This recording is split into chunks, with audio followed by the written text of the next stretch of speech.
Et à propos de cette course au label, je voudrais quand même apporter quelques bémols, parce qu'il semble que vous soyez vraiment dans une espèce de course folle et qu'il y ait un petit peu d'abus de communication là encore.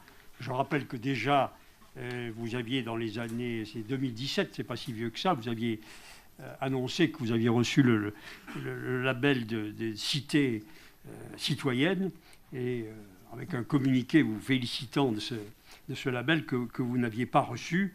Et pourtant, là aussi, vous vous déclariez comme un modèle de démocratie participative. Alors, là, vous aviez discrètement reconnu, parce que quand vous êtes pris en faute, vous êtes assez modeste. C'est le seul moment où vous l'êtes. Voilà pourquoi je rappelle ces faits, parce que cette com est un peu excessive. Vous aviez obtenu le trophée de ville amie des aînés l'année où vous aviez augmenté de 278% le tarif des transports pour les anciens, où vous aviez fermé le foyer logement du centre-ville. Vous refusez, vous le savez maintenant, la résidence de personnes âgées à la Chambre de commerce.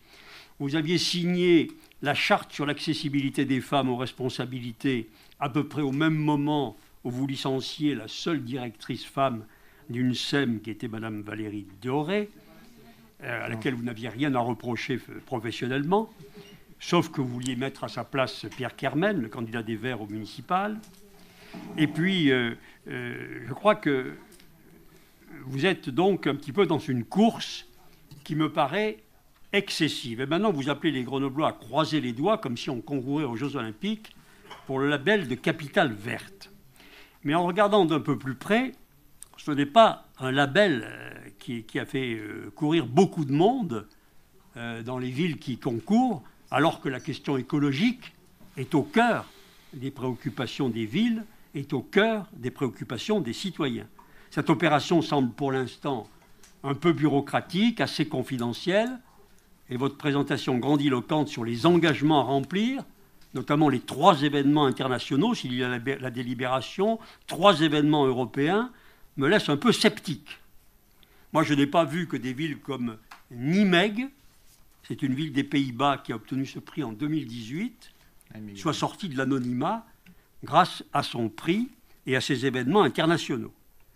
Et j'ignorais, mais peut-être que je suis mal informé, je doute, en tout cas que beaucoup d'Européens le sachent, que la ville de Lahti, en Finlande, a été désignée capitale verte européenne en 2021. Bien entendu, notre groupe souhaite que Grenoble succède à Lahti, mais ce n'est pas de label de ville verte dont nous avons un impératif besoin.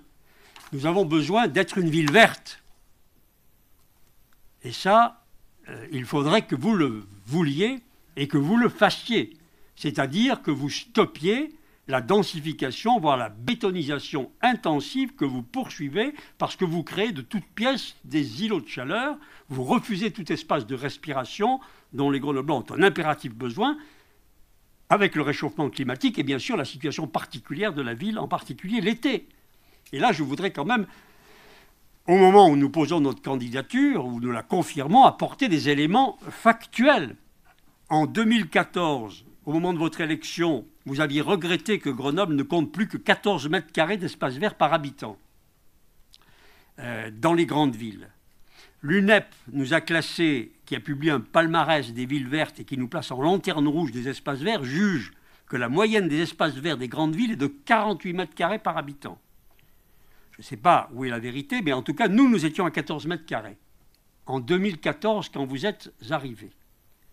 Eh bien, j'aimerais qu'on nous communique 7 ans après votre arrivée de combien de mètres carrés d'espace vert par habitant, d'espace de respiration, les Grenoblois bénéficient. Est-ce que c'est plus de 14 mètres carrés, date à laquelle vous êtes arrivé, ou est-ce que c'est moins? Moi, à voir ce qui s'est produit. La réduction du parc Hoche, le cours de la Libération, la suppression des jardins pour l'opération Galtier, la presqu'île qui est arrivée et les habitants qui attendent depuis 4 ans leur petit jardin. Jean Massé, le parc Henri Tars qui va être partiellement construit.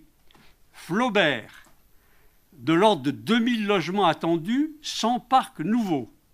Beria, l'opération Raymond Bouton et votre refus du projet des jardins de l'abbé qu'avaient proposé des habitants.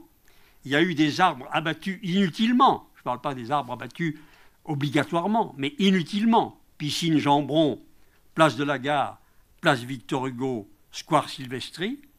Toutes ces constructions ont augmenté le nombre d'habitants et ont réduit les espaces de respiration. Je n'ai pas besoin d'être un très grand mathématicien pour comprendre que vous avez donc réduit le nombre d'espaces verts et d'espaces de respiration. Alors oui, au concours de labels, pour votre com, oui, nous voulons bien, évidemment, nous serons très heureux si c'est le cas, mais ce que nous souhaitons, c'est que nous devenions, nous n'ayons pas seulement le label de ville verte, mais que nous redevenons une ville où on puisse respirer, ce qui signifie que la politique d'urbanisme doit être adaptée et ne doit pas se poursuivre en supprimant les espaces verts et en abattant les arbres.